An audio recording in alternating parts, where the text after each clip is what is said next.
Okay, so explain to people so they can picture this. You did not travel with a pack, right? Correct. Explain what you traveled with.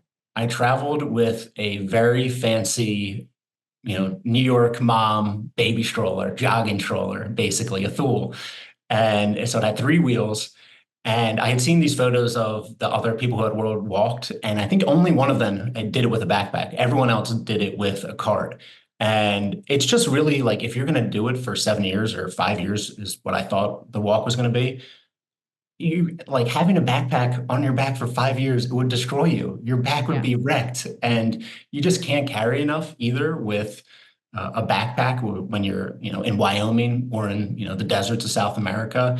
Mhm. And it's really not comfortable to like live this uber. You're already living a very minimalistic lifestyle, but to live so minimalistically just out of a backpack would be very difficult for 5 years. So yeah, I carried a backpack with me, but it just had some basic stuff in it, and the rest of my stuff was in this baby carriage that I pushed. So I'm passing through all these new places, and I'm a gangly, tall, white boy with a dog and a baby carriage just standing Oh my out God, like how a sore funny. thumb. Oh my gosh. And did Savannah go with you on a leash some of the time, or she was always free roaming?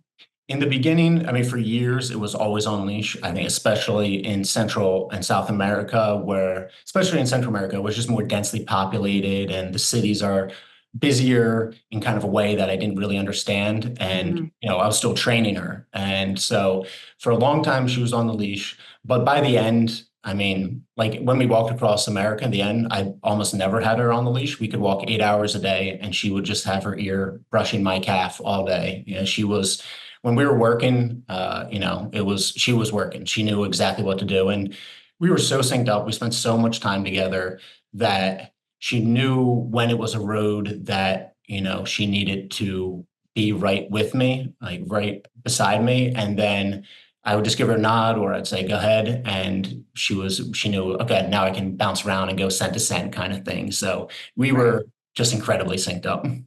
So I know you've been to so many places where people don't love animals as much as we do, per se. Was there any times that you were nervous about her getting hurt or in trouble? I would say North Africa maybe was a more challenging one. Central and South America, just because there's more strays, and the strays are, they're just a little more beat up and they're not treated with love, really. So then they become territorial and a little aggressive. So the first 2 years, Savannah and me definitely kind of were living on edge a lot of the time where this dog would come out barking and we kind of had to learn to defend ourselves against these other dogs. And I never really like feared for Savannah, dying from that, but she wasn't like a big fan of dogs after the first 2 years. And it took us Oh, being home for a while and going to the dog park while her paperwork for Europe was waiting for her to like, oh, like not all dogs are just out to like get me and yeah. relax a little bit. But North Africa was a little more challenging because they're just not um, dog people. It's not a dog culture. There's a lot of cats, but so there's no strays out on the street. But I think I found through Morocco, Algeria, and Tunisia, I think it was only in Algiers, in the capital of Algeria, where I was actually able to find dog food. And so the rest of the time I was just buying Savannah like sausages and like beef pate, which she preferred, I'm sure, but it Obviously. made it a little like more stressful for me. I was like, all right, I got to find something for her to eat. And then Turkey was a challenging country to walk through with Sav, not because they aren't friendly to dogs, they're like incredibly friendly to dogs, but they just have such a different relationship where the dogs don't come inside and they're just treated outside. And there's a lot of neighborhood dogs and they're spayed or neutered and vaccinated, and people treat them really well. And they're like the best looking strays, I mean, not even strays really, they're just like town dogs, and they're so friendly and there's so many different breeds. But what was difficult was that we get to these hotels and be like, it would just be like unthinkable that a dog would come inside. They're like, oh no, like your dog's very nice, but no, like no, So it's not what coming did you inside. do? There's times we had to just keep walking through the night, Oh, okay. into the evening a little bit, but most of the time I could convince them and be like, look, if something happens, I'll pay double or whatever it is. She's not going to do anything. And Right. eventually I could usually break them down and get us in. Right. Okay, so can you go through the different places over the years where you went? You said you started in America. What was the path, and then how you got into Mexico? You said was the second place. Sure, yeah. So the first year was New Jersey down to Panama City. So the US, Mexico, Guatemala, El Salvador, Honduras, Nicaragua, Costa Rica, Oh, Nicaragua. Just do that, yeah, Guatemala, Nicaragua. And then second year was Colombia, Ecuador, Peru, Chile, Argentina, Uruguay, and then a boat down to Antarctica briefly and plant my feet on it.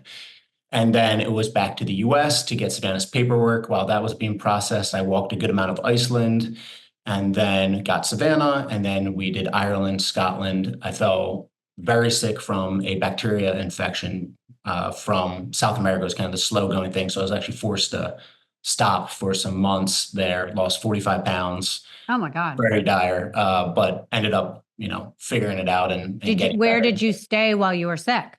So initially, I spent a month. I had a cousin in London, and so I spent a month there, kind of in and out of the Royal London Hospital in infectious disease, and they couldn't figure out what was wrong. After a month, I was just getting worse, and then I flew home, and I was home again for it's like 5 months, and until an antibiotic started to work, and I was putting weight back on, Wow. and then from there, once I was back to decent physical health, it was Denmark, Germany, France, Spain, or Germany, Belgium, France, Spain, Morocco, Algeria, Tunisia, and that's like ferrying from Europe and then to Africa and then back, then up Italy, along the Mediterranean, through Turkey, Georgia, Azerbaijan, Uzbekistan, Kyrgyzstan. And initially the plan was to walk all the way up to Mongolia through Kazakhstan and Mongolia to Ulaanbaatar and then Australia and then back across the US. But this is COVID. Kazakhstan, Mongolia, Australia were closed. I Mm. gave it like a year waiting for them to open, and it was clear they weren't going to open. So I said, all right, like I've been out here for 6.5 years. I'm gonna fly home and then walk across the US. So then it was walking from Seattle back to New Jersey. Okay, so you ended up not doing Australia? Yeah, no. And yeah, I mean, I would have been waiting, I guess, whatever, 2, 3 years before I could have Yeah. gotten there. Yeah. Right, right. I'm curious, when you were sick, what did you do with Savannah? Was she with you? Did she fly back home with you? Yeah, she flew back home with me and lived a Okay. great life. My dad, spoils her. She was in paradise, and she learned to Wow. cuddle there. The first 2 years, we were on the job, on the clock, and she did not like cuddling. I remember like there's times when I was kind of, like, oh man, I need something to lean on, and I would like pull her over and put my head against her, and she's like, get off me, dude. Like I'm going over here to go sit over here. She's like a very independent woman. But then when Oh, we actually stopped and we're living kind of this life of comfort, and I just kept grabbing her to pick her up and like, hold her in my arms kind of thing. And then she's like, oh, this isn't so bad. And so that's oh. when she learned to cuddle. So, but how did she go from like living outdoors and being outdoors and traveling all day to like being in someone's home while you were recuperating? I mean, did she feel like she needed to get more exercise? Did she understand what relaxing on the couch was? It took her a while, definitely. Luckily, my dad every morning walks like an hour and a half around this river. So she was Oh, getting that every morning. And then he would just take her everywhere and spoil her. So she did all right with that. I think it was actually after the walk was maybe a little more difficult and maybe just for me. But, we had just been walking for so long and that was just what we did.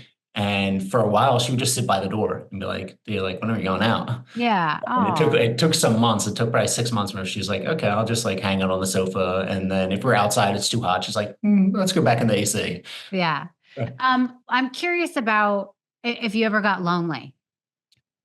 Kind of not really. It's sort of this thing. I would say the only times I would get lonely was when I had to wait in a city and you don't know anyone and you're inside and there's just not as much to fill your day.